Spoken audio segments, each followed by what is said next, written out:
Video like जरूर कर लीजिए और ऐसे वीडियो लगातार फ्री में पाने के लिए चैनल को तुरंत सब्सक्राइब कर लीजिए और बेल आइकन को जरूर टैप कर लीजिए ताकि आगे भी सारे वीडियो आपको मिलते रहे। यूट्यूब में फॉलो करते हैं तो प्लीज ये वाला फ्री टेलीग्राम चैनल जरूर ज्वाइन कर लीजिएगा। सारे नोटिफिकेशन सारे अपडेट यहीं पे आते हैं, ध्यान रखिएगा। सारे क्वेश्चन अटेम्प्ट करिए और स्कोर अपना तुरंत कमेंट करके बताइए कितने सही हो रहे हैं कितने गलत हो रहे हैं, जल्दी से कमेंट करके बताइए। फ्रेंड्स, मेरा नाम है वैभव और आप लोग देख रहे हैं UPPSC best online coaching YouTube channel. दोस्तों, यहां पर हम लोग कवर अप कर रहे हैं 780 पेजेस के पीडीएफ को, जो कि स्टडी फॉर सिविल सर्विसेज के द्वारा कंस्ट्रक्ट करवाया गया है ज्ञान सर के निर्देशन में।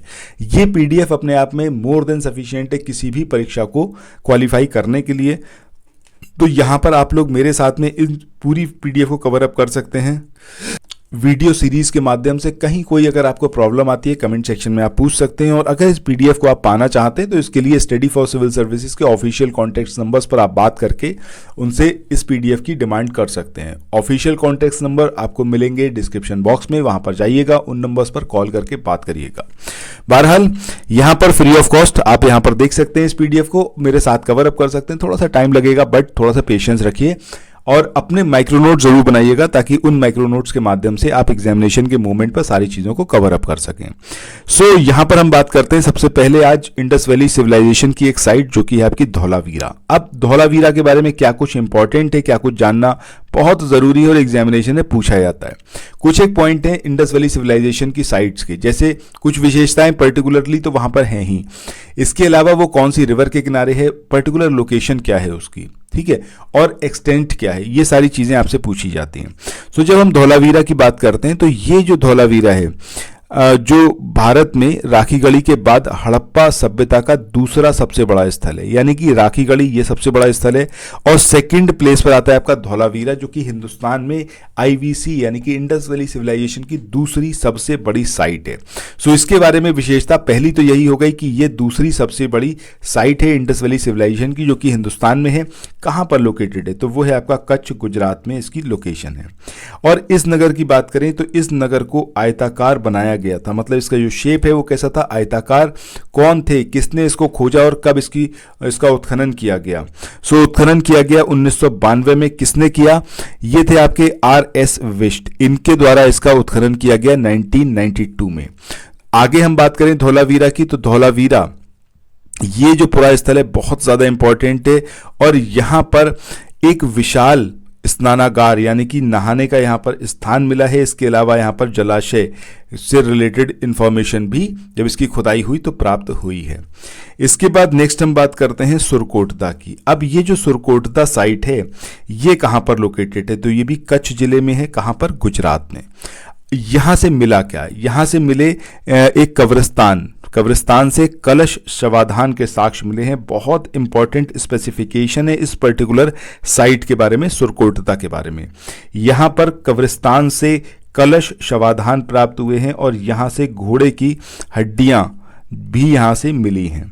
नेक्स्ट पॉइंट की बात करते हैं, ये आपका दैमाबाद।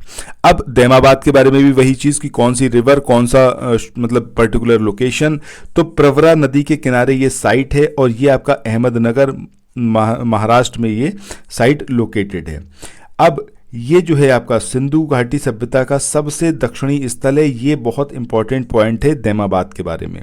और यहां से तो आगे चले नेक्स्ट क्वेश्चन को देखें। इससे पहले कुछ एक इन्फॉर्मेशन है आप लोगों के लिए जो बहुत इंपॉर्टेंट है। अगर आप लोग उत्तर प्रदेश पीसीएस की तैयारी कर रहे हैं, आप आरओ की तैयारी करना चाहते हैं, बीईओ की तैयारी करना चाहते हैं, इन तीनों एग्जाम की अगर आप तैयारी करने चाहते हैं तो स्टडी फॉर सिविल सर्विसेज के कोर्सेज को आप ज्वाइन कर सकते हैं कंप्लीट तैयारी के लिए।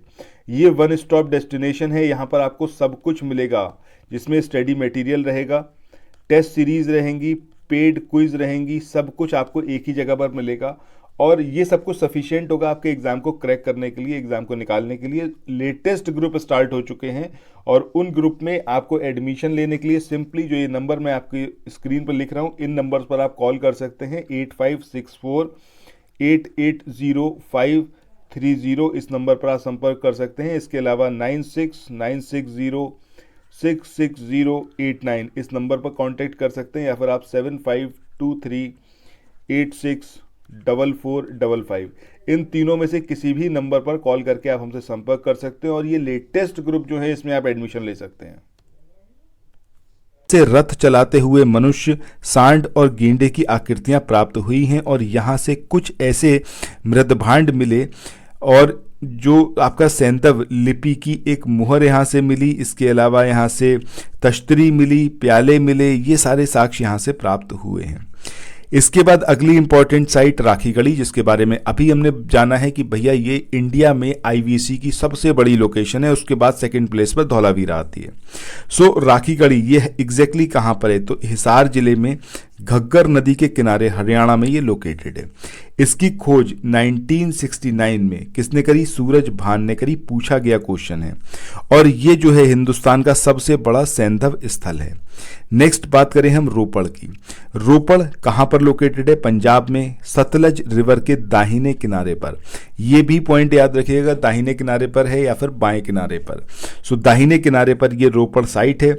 और ये शहर जो है आधुनिक, इसका जो नाम है वो क्या है, रूपनगर है।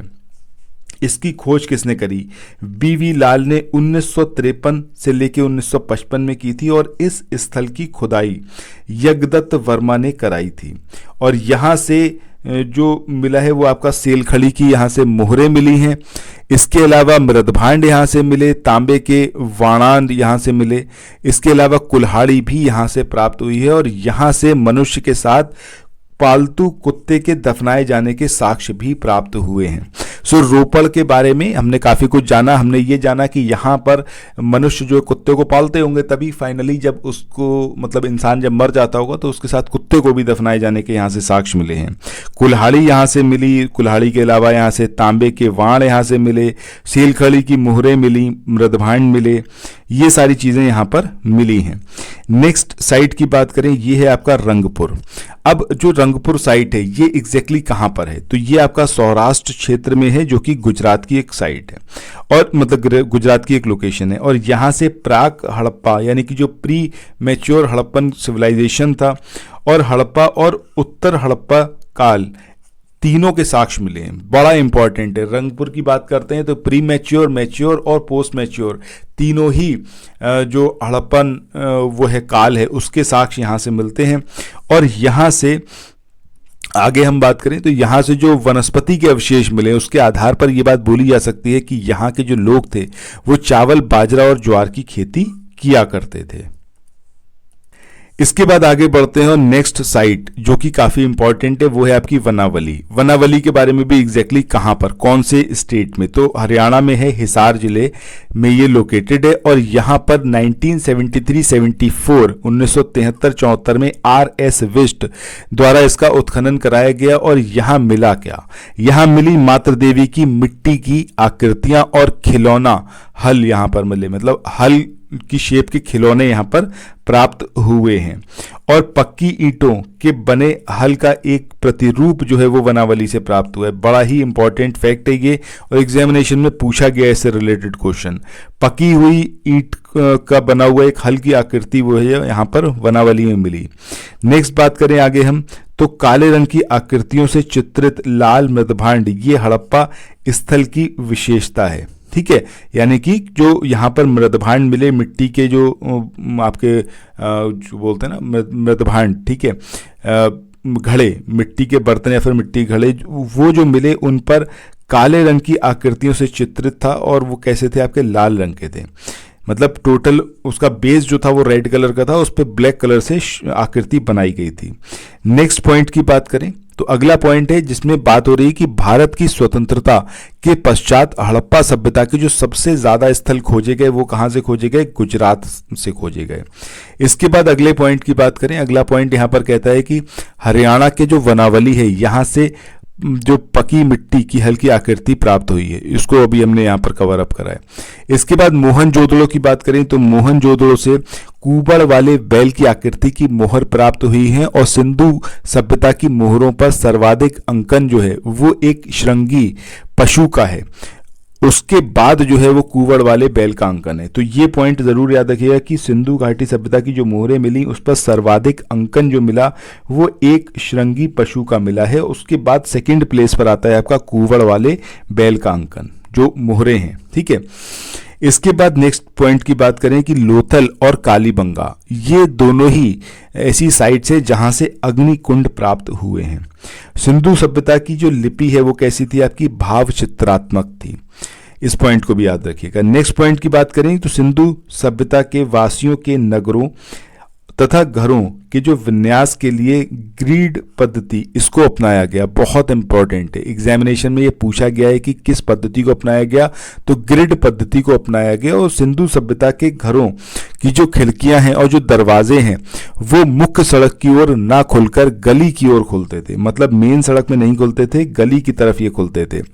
लोथल की बात करें तो लोथल जो है वो एकमात्र ऐसा शहर था या फिर एकमात्र ऐसा नगर था जिसके घरों के दरवाजे ये मुख्य सड़क की ओर खुलते थे। ठीक है, तो लोथल के बारे में ये स्पेसिफिकेशन जरूर याद रखना है कि ये इकलौती ऐसी साइट है इंडस वैली सिविलाइजेशन की जहां पर घरों के जो दरवाजे थे वो कहाँ खुलते थे, मेन जो सड़क थी, मुख्य सड़क, वहां पर खुलते थे। इसके बाद कालीबंगा की बात करें तो इसका अर्थ क्या होता है इस पर्टिकुलर शब्द का, तो वो होता है आपका काले रंग की चूड़ियां। कालीबंगा एकमात्र ऐसा आईवीसी साइट है जिसका निचला शहर जो है वो भी दीवार से घिरा हुआ था, मतलब जो निचला शहर था वो भी दीवार से घिरा हुआ था।